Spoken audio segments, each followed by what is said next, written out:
This one's wife. She's blown it. Hello, I'm HG Tudor. I know that you'll be very pleased to learn that I'm not going to talk about one of the very few skills that this one's wife has, and analyse her oral skills. We know she hasn't got any when it comes to talking, more about that in further videos, as there is a deluge of beige word salad being thrown around by her at the moment. No, this is all about the fact that this one's wife is entirely useless, has once again spraffed the opportunities that have come her way. Caroline Graham writes in the Daily Mail, "This one's wife's A-list party appearance is viewed as a slick power play. But in Hollywood, you're only as good as your last hit, whether you are a duchess or a doorman," industry expert reveals. There is an old saying in Hollywood that you are only as good as your last hit. So, when this one's wife made a triumphant return, that's a matter of opinion, to the red carpet last week at the prestigious Power of Women Gala, alongside stars such as Margot Robbie, Carey Mulligan and Leo DiCaprio, the significance was lost on no one. It has been nearly a year since the Sussex's company Archwell Productions released the controversial 6-part series, Harry and This One's Wife, on Netflix. The show covered their relationship from courtship to quitting as senior royals, and remains Netflix's highest-rated documentary debut. But a year is a lifetime in Hollywood.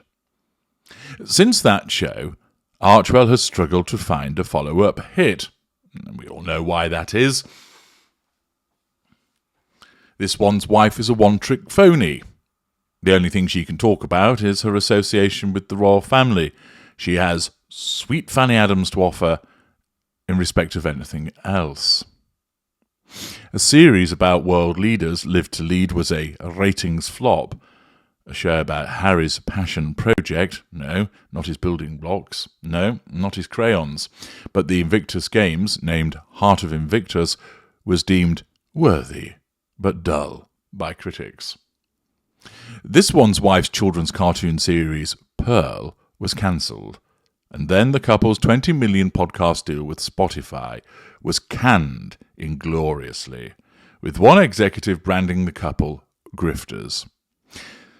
So far, so for familiarly shit.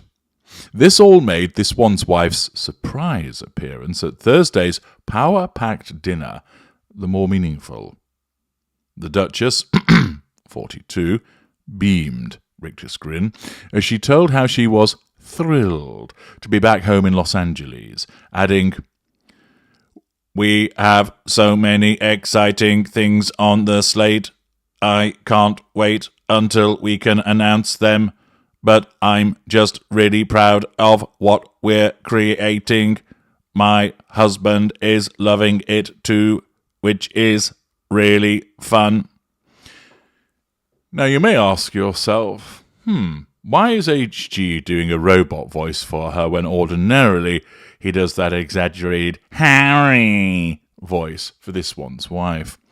The fact is, it's a robotic response, and I'll be touching on this in a separate video about some of the things that she said when she was on the red carpet.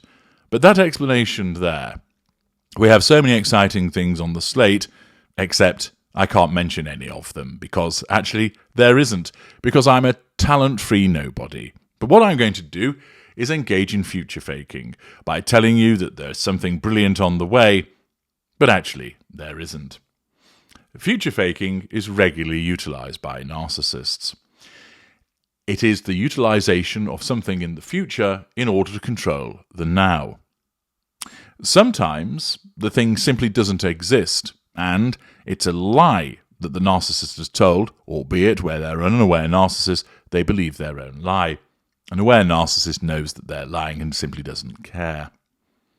In some instances, it may not be a lie in the sense that it's potentially something that could happen, but never comes about because the narcissism deems that it does not need to happen. So, for instance, a narcissist may well say, I can't wait until we get married, yet never proposes. The reason being, you're brought under control by getting excited about the potential to be married, and you give fuel in response, and therefore the narcissist need not do any more in order to keep you under control. They need not spend the energy or effort to actually marry you.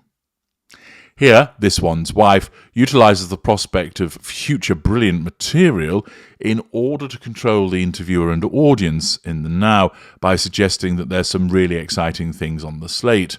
And of course, she has to puff it all up by talking about how proud they are of what they're creating. But their creative juices really are like the dribble from the end of an old man's penis. There's not a lot there. And it's quite simple. Look at their track record. It took her 2 years to pump out anything for Spotify. It took ages for them to produce the material for Shitflix. And since then, what have we had? Fuck all.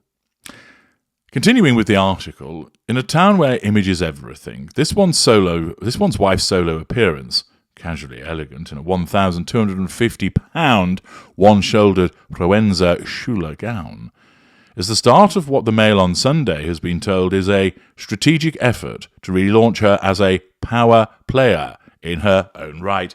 I think at this point we'll bring in the horn of ridicule for a quick blast in relation to reference of this one's wife as a power player. As after all, what a ridiculous notion that is. She is not a power player. She thinks she is, of course, driven by the delusion of her narcissism, but she will never be one. She doesn't have the ability or the drive to do so. It is, some believe, a calculated attempt to mute persistent rumours that Netflix is planning to quietly allow its $100 million deal with the Sussexes to lapse when their contract ends in 2025, which could signal a death knell to their Hollywood ambitions. Well, if you have any brain cells at Netflix, you would do just that. You would look at what you've got, you'd look at what they produced, and therefore ultimately determine, we're not really getting much here, are we? Let it wither on the vine. Eric Schiffer, who runs one of Hollywood's leading crisis management firms, said, "It's clearly time for a relaunch of Brand Sussex. What again?" And this one's wife's solo appearance speaks volumes about the direction they are headed. The past year has not been great for them. It doesn't matter to studio executives if you are a duchess or a doorman. It's about the bottom line, and Archwell needs a hit badly. There was a lot of sympathy for the Sussexes when they first arrived in the States, but they have squandered that goodwill. It shows this one's wife's sense of entitlement. She thinks people just ought to love her because they ought to love her. Americans don't like whingers. We like a can-do attitude. And that's what this one's wife demonstrated last week. She hit that red carpet like the pro that she is, and she worked the room. Well, she might have hit the red carpet and pouted and preened, but further examination shows she didn't really utilise it in an appropriate way, because it's just led to more ridicule of her conduct and behaviour, particularly with regard to being invited to move along. More about that in due course. I'm convinced, continues Schiffer, that this is about positioning her as an independent, powerful woman who exists in her own right, not just as someone who is famous for marrying a prince. Well, they can position her all they like, but the problem is, it is now fixed in the minds of so many people that the only reason that people know about her, the only reason why she got money, the only reason why she was invited to certain events was simply because she's this one's wife. Not because she's interesting, not because she's illuminating, not because she's charismatic, not because she has things that are interesting to say, not because she is kind and empathic, not because she's hardworking. The only reason people know about her is that she got lucky in the draw and married Ginger Bollocks. Schiffer believes this one's appearance was stage managed down to the smallest detail, adding, Professionally, she seems to be ditching Harry and going it alone. Well, that may well be accurate, and she has no qualms about doing so, of course, because he's in the sustained devaluation and is essentially deemed surplus to requirements. Indeed. For the moment this one's wife arrived at the event at Mother Wolf in Los Angeles, a celebrity hangout favoured by stars such as Beyoncé and Madonna, her every move appeared to be carefully choreographed. She was photographed with two of the most powerful women in Hollywood, Janet Yang, president of the Academy of Motion Picture Arts and Sciences, the organisation behind the Oscars, and Paulina Igbokwe, who runs Universal Studios. Well, it's all very well having your picture taken with them. Doesn't mean shit all in terms of where it'll take you to. This one's wife was at a table, I think it was table 12, wasn't it, in the centre of the room, near to Leo DiCaprio. Well, I think you could argue that anybody who attended the event was near to Leo DiCaprio because they were sat in the same room. And she was sat next to her Uber agent, Brad Slater, who also handles the career of actor Ben Affleck. This one's wife apart, media coverage of the event, which kicks off Hollywood's awards seasons, concentrated on Oscars' favourites. The Duchess, who had nothing specific to promote apart from her brand, was not on the official guest list. Once again, it demonstrates that she'll turn up to the opening of an envelope if she believes that it will benefit her in some way. She is the ghost at the feast, hanging around like a bad smell. For Hollywood, though, the $64,000 question is, what will the Sussexes do next? I don't actually think that is a question that's being asked in Hollywood at all. Hollywood isn't interested in her. Instead, everybody else wants to know, where will this train wreck go to next? The truth is that a lot of people think the couple have blown it, an executive at a major Hollywood studio told me. In Hollywood, Harry is viewed as someone stuck in the past and consumed by grudges. This one's wife is still able to get a lot of attention, but the challenge for her now is about translating that attention into cold, hard cash, which, as you all know, is a residual benefit. It is very telling that the only big success they've had is when they trash Harry's family, like they did in their Oprah interview, the Netflix series, and Harry's book. When they came to Los Angeles, there was a lot of excitement, but now the feeling is, what do they have left to sell? There's an easy answer to that. Square root of fuck all. Such a critical analysis may be fair, but it ignores the fact that there is still a huge amount of dazzle that surrounds the couple. Really? Though they are not spared the kind of bitchy comments that are part of the lifeblood in Hollywood. The Sussexes have been pilloried for their perceived hypocrisy. It's not perceived, it's actual, in taking private jets while preaching eco-tourism and for calling for privacy while seemingly invading their own and that of the royal family in interviews. The Mail then makes reference, of course, to the worldwide privacy tour in South Park and also the mocking that they got from Family Guy. So it is no wonder that on Thursday night, this one's wife heralded what she called upcoming projects. But what exactly are these exciting things?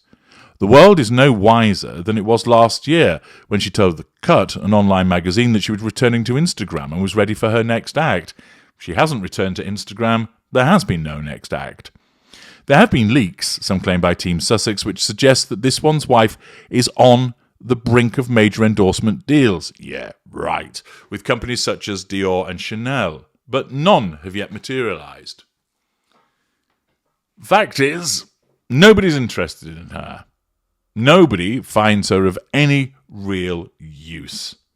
Yes, there are some woke outfits that have an agenda that she would pander to, and therefore they utilise her, but she's of no real use to anybody.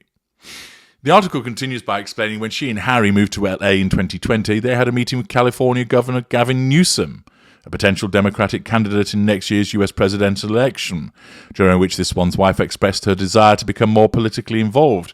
Yet we've seen since that he's blocked her because she's been pestering him, hoovering him relentlessly, and where there was the senator that died recently, there was no shoe-in for this one's wife. This one's wife's friend, veteran feminist Gloria Steinem, who also appears to have been plonked on the shelf more recently, has privately said that the one-time Suits actress has a brilliant understanding of politics. Well, you're getting a bit old, Gloria, so I guess you're feeling a bit befuddled if you're believing that she has an understanding of politics, and is encouraging her to hit the campaign trail in support of the Democratic Party next year. I suppose Gloria is suggesting that as a consequence that there are still some idiots that would do whatever this one's wife suggests. This one's wife is currently producing Archwell Productions' adaptation of Carly Fortune's best-selling novel, Meet Me at the Lake, for Netflix. I should imagine that will appear sometime in 2034.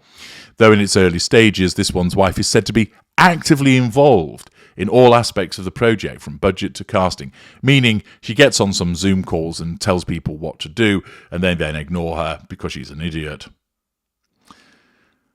Kinsey Schofield, an LA-based royal podcaster, believes this one's wife missed a golden opportunity last week to announce the next stepping stone in her career. This one's wife has always chased the spotlight that Harry resents. She wants to be a Hollywood power player. Of course she does, because the entertainment industry is a honeypot for narcissists. If you succeed there, it allows you to control so many millions of people, drink up so much delicious fuel, steal character traits left, right and centre, and of course have access to so many residual benefits. It's little wonder that her narcissism drives her in that direction. But what has she got to offer? A mediocre actress who has no talent, isn't intelligent, is now largely disliked by individuals. That's not really an encouraging pedigree at all, is it? But of course, driven by the deluded nature of her narcissism, she truly believes that she can succeed, and that's why she is the unflushable turd, even though, on the face of it, she's blown it. That all of the opportunities that came her way, she has squandered. A combination of the fact that she offers nothing and her narcissism, whilst getting her into these positions, then exposes her for the charlatan that she is through the collateral consequences. I'm H.G. Tudor. Thank you for listening.